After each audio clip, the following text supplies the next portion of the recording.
France 24. Welcome back, or welcome if you're just joining us for the second half of the France 24 debate. We're now going to turn our attention to Syria. Could the last 24 hours prove to be the bloodiest in that country's 2.5-year uprising against President Bashar al-Assad? That is certainly what the opposition has been claiming after relentless shelling of densely populated neighborhoods south and east of the capital, Damascus. Thrown in are claims of the use of chemical weapons. It's all happening as UN chemical weapons inspectors happen to be in Damascus. We're going to try and piece together what has been happening with our panel. With us, France 24 International Affairs editor Douglas Herbert. Thanks for stopping in. Emma Suleiman of the opposition Syrian National Council. Thank you for joining us. We welcome back the Atlantic Council's Jonathan Paris from London, and also in the UK capital, Amnesty International's Serena Nasser. Thank you for being with us. Now, the bombings began overnight in the suburbs of Damascus, strongholds of the opposition. Death tolls vary wildly from 100 to 1,300, according to George Sabra, who is one of the heads of the Syrian opposition abroad. Add to them claims of chemical weapons gas used by the Syrian army. Now, earlier, one of our citizen journalists from the France 24 Observer's website spoke to us from the outskirts of the capital. The places in which chemical weapons were allegedly used are currently part of military operations being led by the ground forces. This is illogical because a professional army would not bombard an area with chemical weapons before invading it on the ground.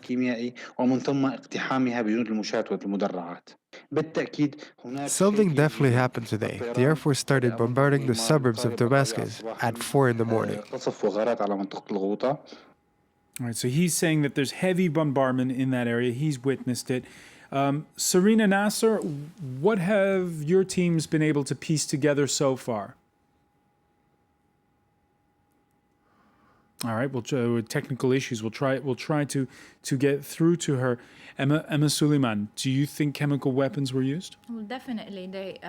Since this morning we've shared a lot of videos and documented cases of more than 1,193 cases that were, You heard our observer there. He was a little bit skeptical, saying use of chemical weapons in an area that you're then going to go into.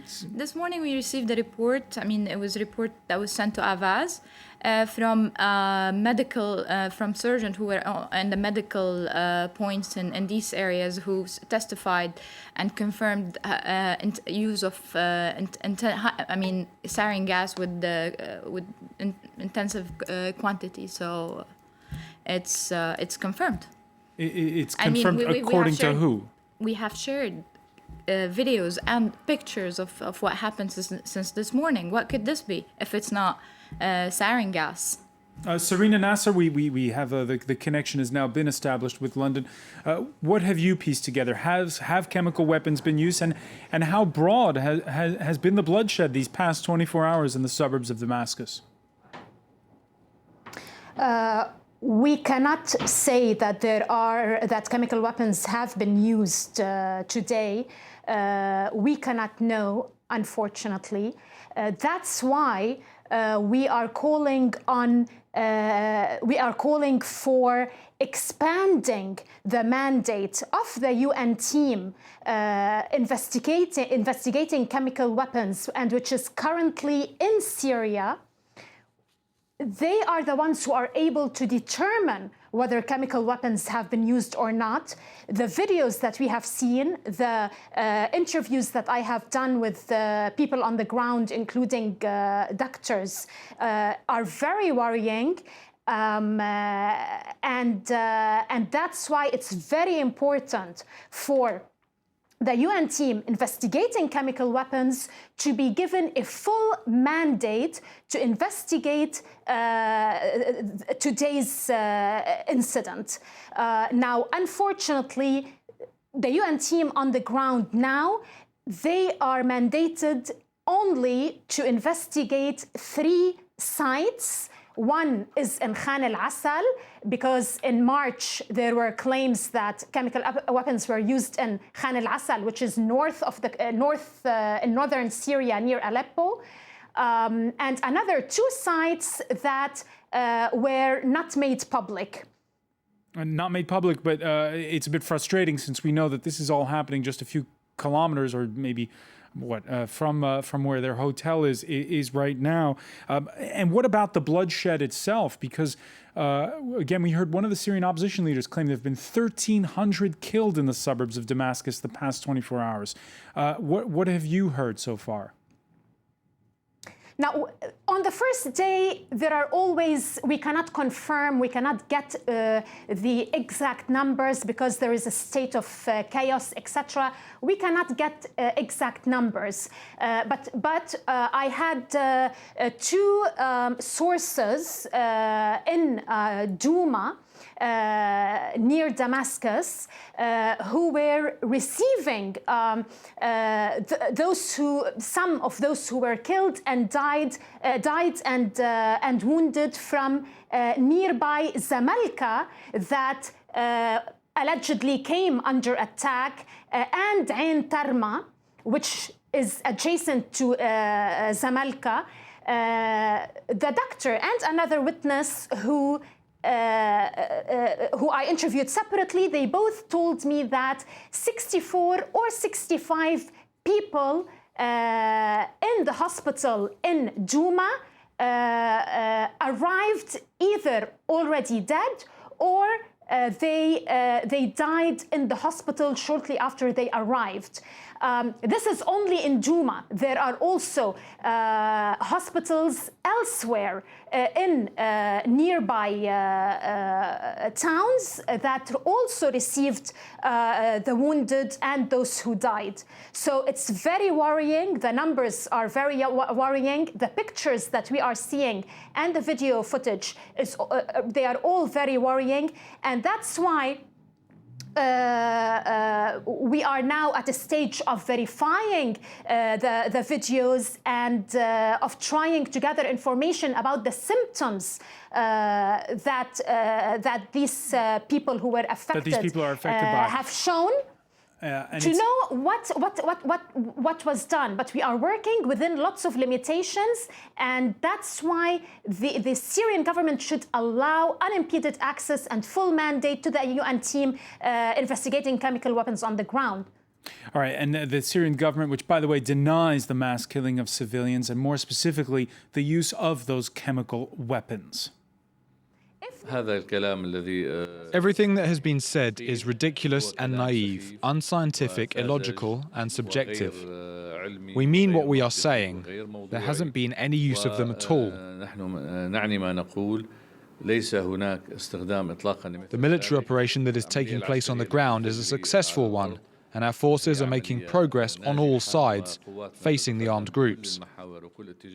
What has forced them to fabricate this was their knowing that it is the first day of the mission, and this fabrication was prepared in advance. All right, conspiracy theories also seem to be surfacing on Twitter. We have Heaven Could Wait asking, is Assad dumb enough to use chemical weapons while the UN inspectors are in Damascus, or is it another dirty trick by the Sunnis, as he put it? Jonathan Paris, what's your reaction when you hear comments like that? And again, we won't go back on what Serena Nasser was saying, just how difficult it is to piece together what's happened this less than 24 hours after the shelling has begun.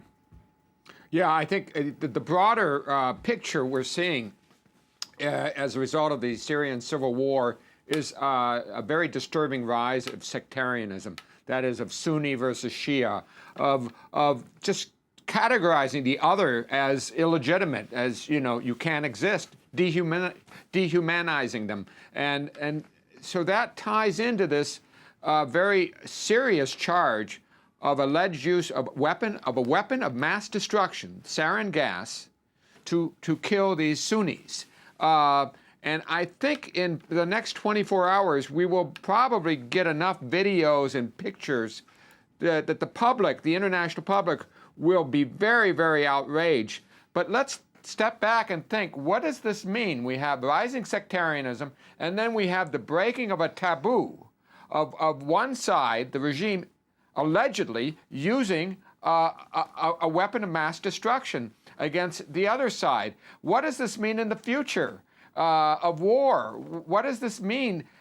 This is so serious. I hate to compare it to what's happened in Egypt for the last 2 weeks, but even if the numbers aren't as high as George Sabra says at 1,300, just to see those young children with no injuries just lying there with their underpants dead or motionless is a really scary proposition. And I really do concur with the other speaker in London that if the UN team that is only 3 kilometers away from where these things have happened cannot figure out a way to go and see those victims, then I think we have a serious problem with the UN. And again, luck has it, those UN inspectors are in Damascus. They were not free to go to the scene as of earlier in the day when those EU foreign ministers were convening in Brussels. I think that's got to be brought up in the UN primarily, because it happened the same day as the UN chemical weapons inspector, who's headed by a Swede, by the way, arrived in Damascus, so they're very nearby. So what we are calling for is to give them the permission to immediately access the site so that we can get the facts. And that's being brought up. We're speaking ahead of a UN Security Council meeting in New York, Douglas Herbert. The Russians, by the way, are saying that they're for letting those inspectors go there. The Russian line has been pretty consistent all along when it comes to the chemical weapons issue. They're saying, we've seen this before. We've seen allegations of chemical weapons being used by the regime, and everyone sort of using it as a sort of a bat to bat the regime over the head with. What Russia sees this as, and these are actually the words used by various officials today, is premeditated provocation. Provocation by who? Well, specifically by the opposition and by the opposition's foreign backers. And what's interesting is the foreign ministry today in Moscow, their spokesman, Alexander Lukashevich, he basically said to the extent, well, first of all, he said, and this was reported by the official state news agency, that the warhead actually came from positions occupied by the rebel fighters. He said it's the same type. I'm repeating the words that were said during the Russian ministry press conference. He said the same type of pattern, the same type of rocket was used in that March 19th alleged use of chemical weapons that you spoke of in Khan al-Assal. But he basically, he says that this is a deliberate attempt to undermine any attempts to organize a peace conference and to basically use any pretext to try to turn the UN, this is from Russia's point of view, I remind our viewers, to turn the UN Security Council against the Assad regime, to build even more of a sort of solid bloc against the regime and more bad blood for Assad. All right, so what you're describing effectively is diplomatic ease for complete continued support of Bashar al-Assad, which wasn't always the case. At one point, there seemed to be a bit of wavering on the part of Moscow. There was never really wavering. There's an element within the foreign ministry you could probably say is just cynical, that perhaps does agree with a lot of what is being said in the West, and even the suspicions that perhaps the regime really is involved in the use of chemical weapons. Then there's another part that may truly be, it's you drank the Kool-Aid, truly may be convinced by what they're saying, to the extent that one of the things Lukashevich pointed out today is we've seen this before with the West. Go back to Iraq, go back to the weapons of mass destruction. They looked for any pretext to try to go after Saddam Hussein at the time. They really see it. There are people who legitimately see it without being cynical about it in the same terms. And it feeds into, the sense of right now at a time in Russia where already there's a sense of it's the Russia against the West. That has obviously been fostered by Vladimir Putin. So there really is that sense of polarization and division and a real sense of them against us. And that comes right down to the Syria conflict. And Jonathan Paris, it is true that there have been cases in the past where allegations of use of chemical weapons have been misreported. That's true, but I think the difference here, a month ago or 2 months ago, we were on talking about what is the real red line when the first allegations back in March came of the use of chemical weapons. But let me make a difference here. If these reports are true, and I don't know if they're true, if the regime has used sarin gas through these attacks in the suburbs of Damascus, you're not dealing with a war of terror where they're trying to terrorize people, which could have been the case in the earlier alleged incident.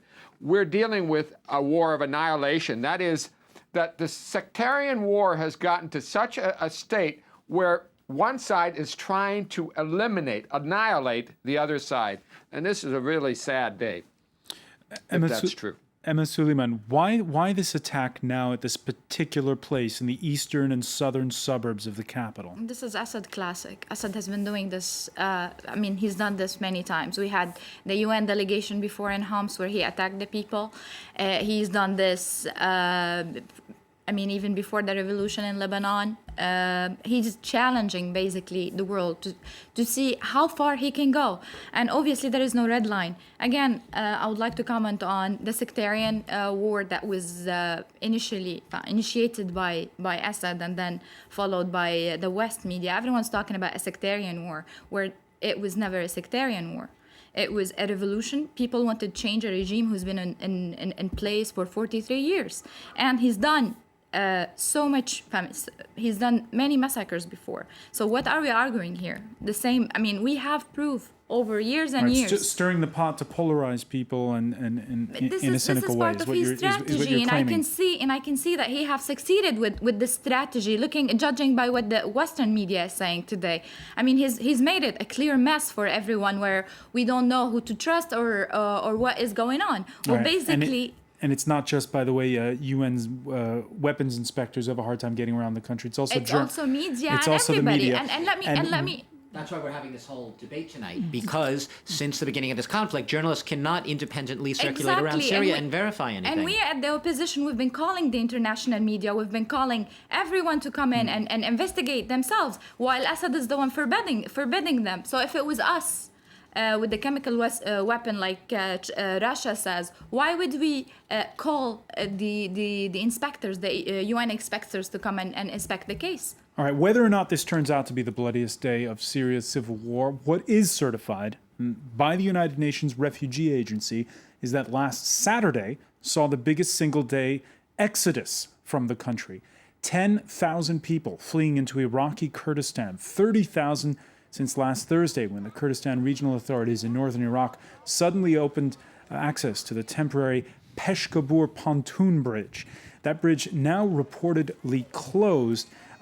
Serena Nasser, what have you been able to gather as to why there was this sudden flood of people going in? Now we are still investigating the allegations. There are, again, reports in northern Syria, in areas that are, or in towns that are very close to Turkey. There are clashes between Kurdish groups and rebel groups believed to be, Islamist groups, basically.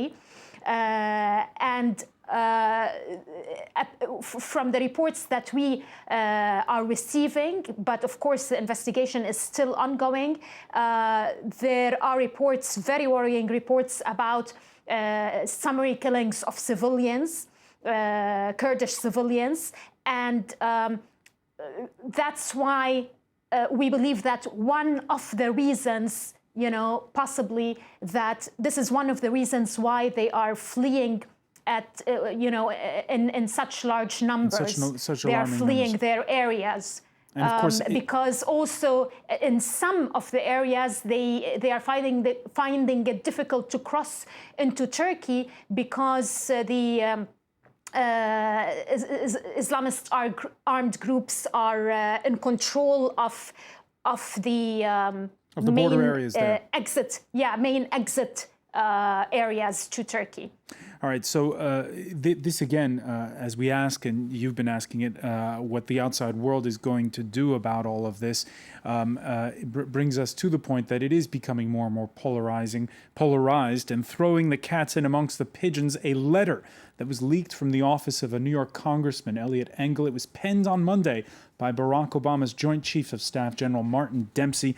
In it, he said, "Syria today is not about choosing between two sides, but rather about choosing one amongst many sides. It is my belief that the side we choose must be ready to promote their interests and ours when the balance shifts in their favor. Today, they are not. Otherwise, put Jonathan Paris, there's really no one that General Dempsey trusts for the time being enough to really back militarily."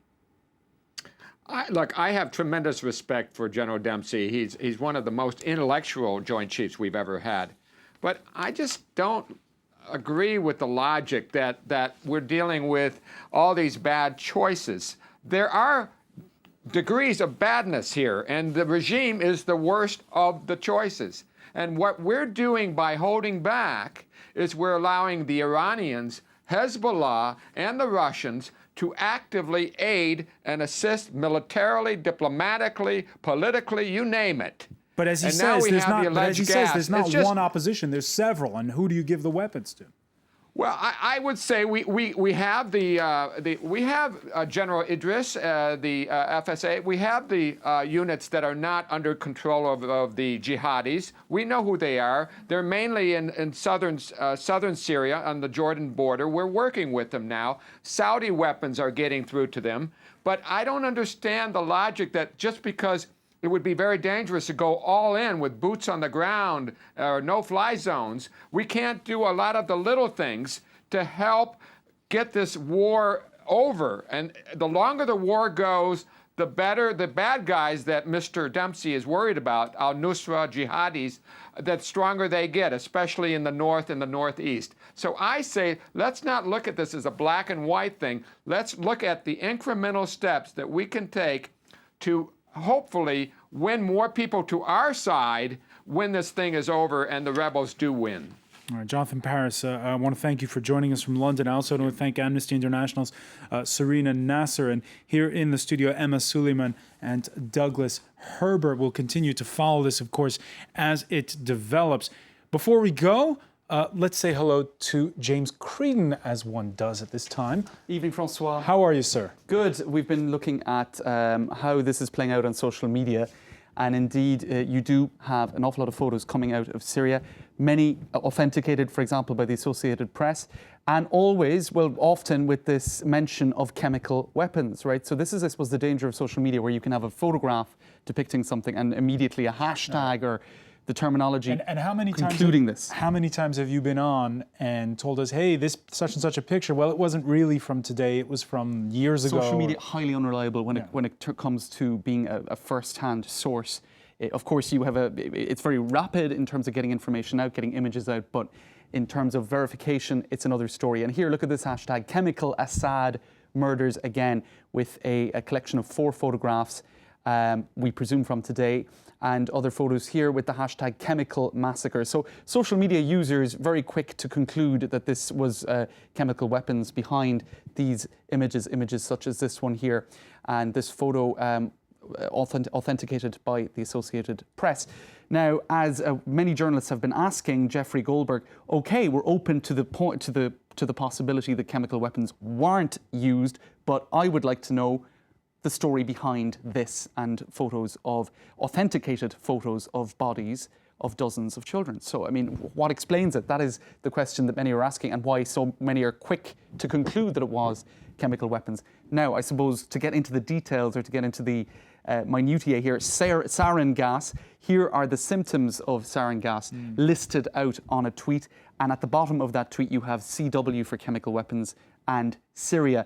For example, hypersalivation mentioned in there. You don't necessarily see hypersalivation in this photo, or perhaps in any of the photos, because hypersalivation, it's a pretty specific symptom. Others, such as young Samuel here on social media, saying actually these symptoms, such as dilated pupils, seem to be more symptomatic of chlorine infection. So, I think that has portrayed the lack of reliability of social media, or how quickly they're drawing conclusions based on giving a diagnosis, photographs. looking at photos of the photos that we may or may not be authenticated are difficult to do. Now, just a couple of other images doing the rounds of social media. This is the work of a Syrian artist by the name of Anwar al-Isa, that being a gas mask combined with a baby pacifier or soother. So obviously concluding there via art that children are being killed due to the use of chemical weapons or gases of some kind or other. Now, what about the Assad mouthpiece, or the official news agency SANA? They obviously have denied the use of toxic gases in Damascus completely. Interesting to look too, François, at the newly unveiled Instagram account of Bashar al-Assad, Syrian presidency. This was unveiled at the end of July. Since the start of the year, there has been an aggressive unrolling of Assad propaganda, I suppose you could say, via social media to try to respond to the, I suppose, anti-Assad messages coming through. In any case, just worth pointing out here that there has been complete silence from the Bashar al-Assad Instagram account today. The last photo was posted on the 19th of August. So if they've been that aggressive in terms of getting their message out via social media, why haven't they put up contrary information or denials or photographs with alternative hashtags? It is a question worth asking. All right, James Creedon, you're working on this. I know also that our France 24 observers are also trying to sort out what is fact and what is fiction in all of this. We're going to continue, of course, to cover this story with our correspondents. I want to thank you, James. I want to thank our panel and thank you for being with us here for this edition of the France 24 debate.